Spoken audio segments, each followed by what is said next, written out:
we have a bit of a problem. Everything was working fairly well until I put the 5 kilogram spring in, and what was happening was the priming lever was skipping forward over a couple of the teeth somewhere, and basically just wasn't bringing the plunger back far enough to catch. And after a bit of investigation, I found out what the cause of it was. It's this little thing. Now, I don't know if you can see this, but a smaller screwdriver here.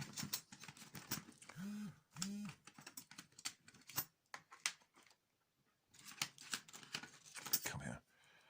A couple of these are teeth. That one here, if you can see that, that's out of alignment. That bends up that way slightly, and it's that that's causing the slipping. And there's another one there, and another one there.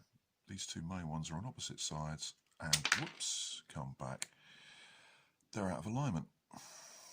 Just enough you can really see it on that one. Now, if I bend those, they're going to bend back. So obviously that's not good. I could get a 3D printed one, print as a replacement. There are files on Thingiverse, but I want to try something else. And what I'm going to try and do is basically thicken those out so that the part the priming lever engages with is straight. I'm going to add material to that, and what I'm going to do is something I've been looking at trying out for a little while, and it involves the properties of bicarbonate of soda when superglue is added to it. And what you do is you fill the hole in, or the bit, with bicarb, and then you put superglue on it, and it fills gaps quite nicely. This is obviously it's a retaliator catch, and I've filled in some of the weak points with bicarb, superglued it, filed it flat.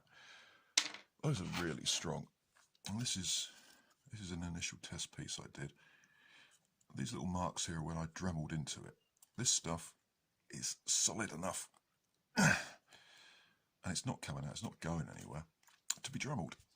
So that's what we're going to do. I am going to put a little bit of superglue on the offending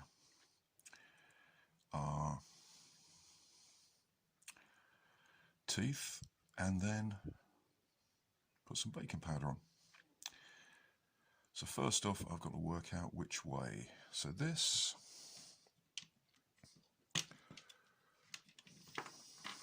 let's get this in alignment. Okay, yep. So this piece goes in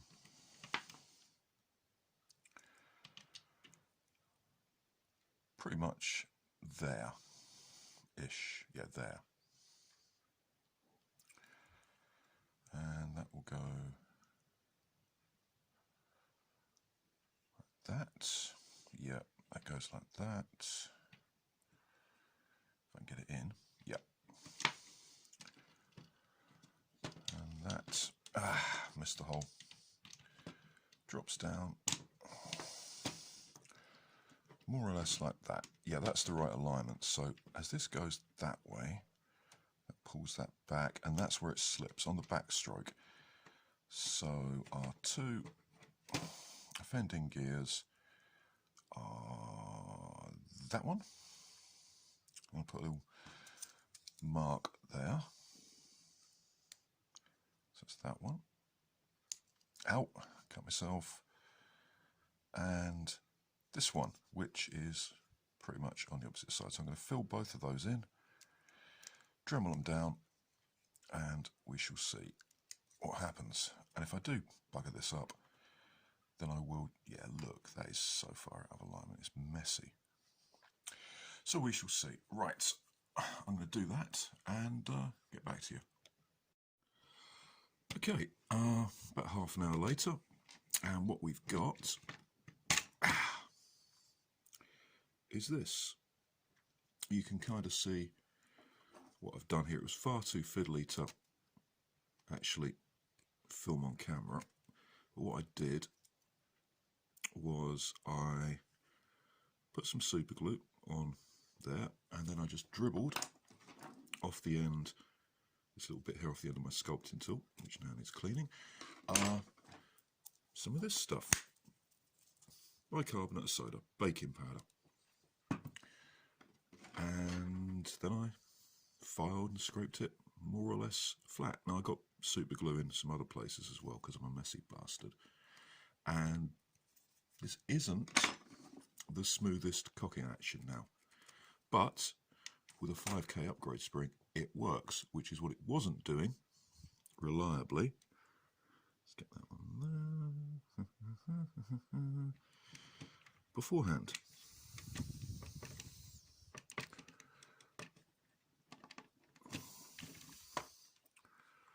Get that in there.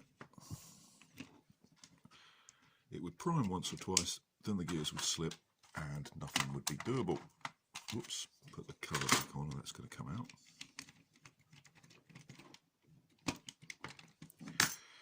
And now it seems to be working. How long this will last, I don't know. So we shall have to have a look. Now, this did work when I tested it. Oh, that's not in the right place, is it? Is that in the right place? No, that's not right. Whoops. It would be good if we got the alignment right, wouldn't it? Because there are about a dozen separate clips to this video that I have got to edit out into something coherent at the end of all this. Oh yeah, that needs to be there. Well, that's not perfect, but yeah, that's right. No, that needs to go there, and then that needs to go there. That's it. Got the dark gate all the way forward. Right then.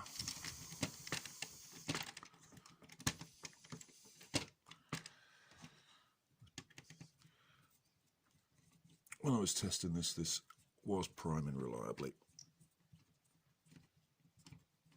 If a little, not sure what the word would be, crunchy, but to be honest I can live with that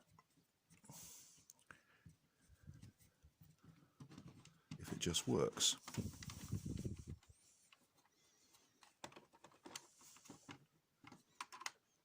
Let's get that all the way down. Probably not the best solution, because the best solution would be to just buy the metal gears, but like I say, I'm not spending 40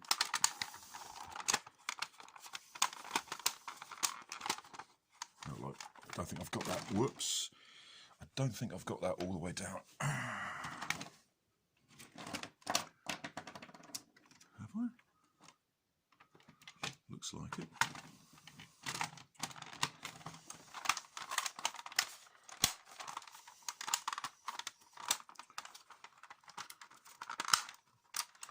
No, that's not on quite right. And if you have to force a shell together, something's out of alignment and needs fixing. So we'll take this off and have another go. Hooray.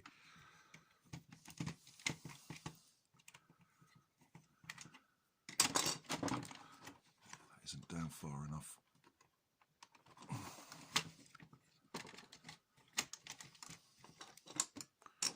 Let's try that again.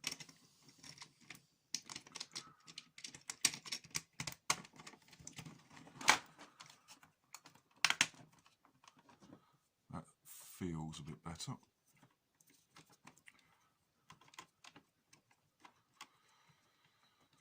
Because with the stock spring and the spacer that I had to put in to get it to prime reliably, because of that issue of the gears, this was only getting about 80 And that's not really what I wanted. Let's just put this together and see if that... There we go. Does it prime?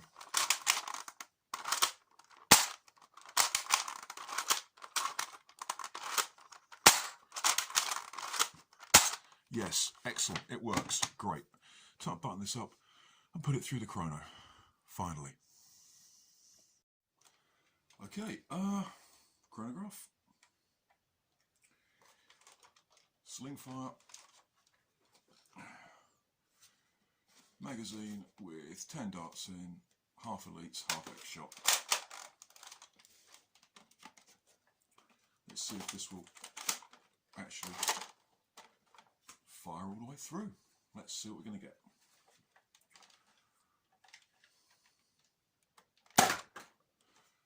$91. Better.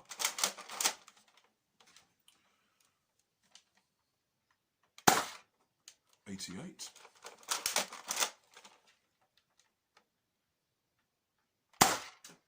$89.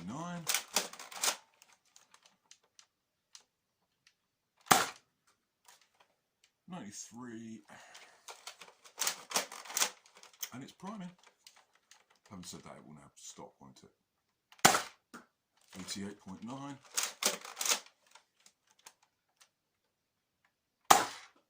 84.9.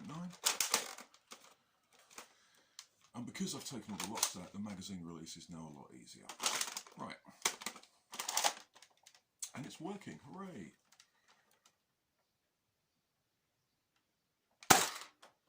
That hit the side.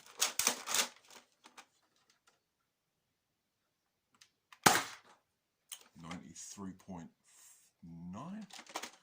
We'll round up to 94. All these darts are warm, of course. 91.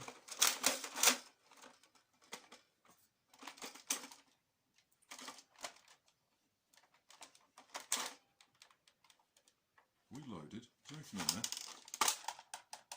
Yep. Last shot.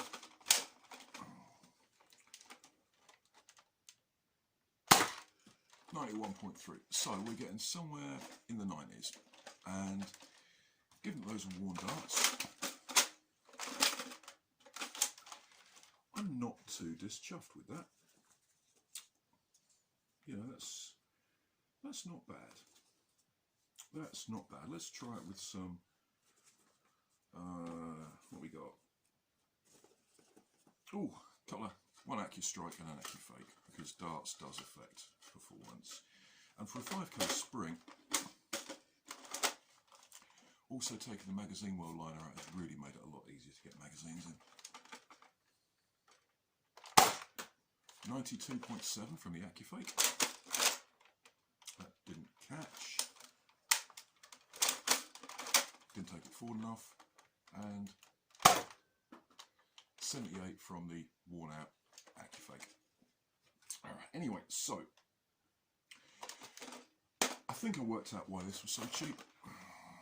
Someone had overused it or tried to power through a jam and they'd bent one of the gears out of the way. But using a simple buy it in your local supermarket,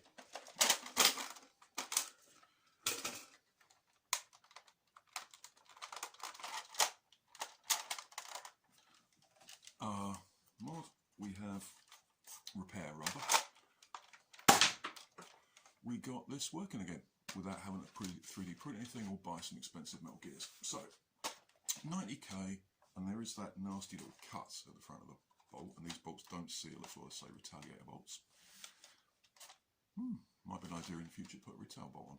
But yeah, 90 odd out of our 5k spring without a seal breach is perfectly acceptable, and it's going to be perfectly fun for indoor wars and stuff like that. So I'm happy with that.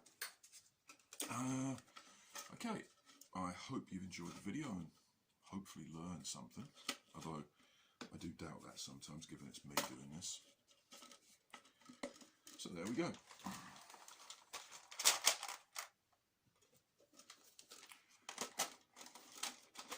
All I've got to do now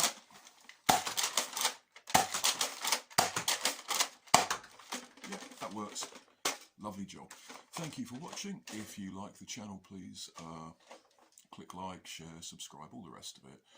And if you don't, tell me why and what you think I should do better, apart from just go away and stop rambling for half an hour at a time. Thank you very much.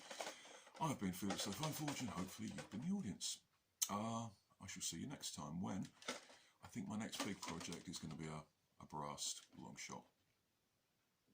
Anyway, talk to you later.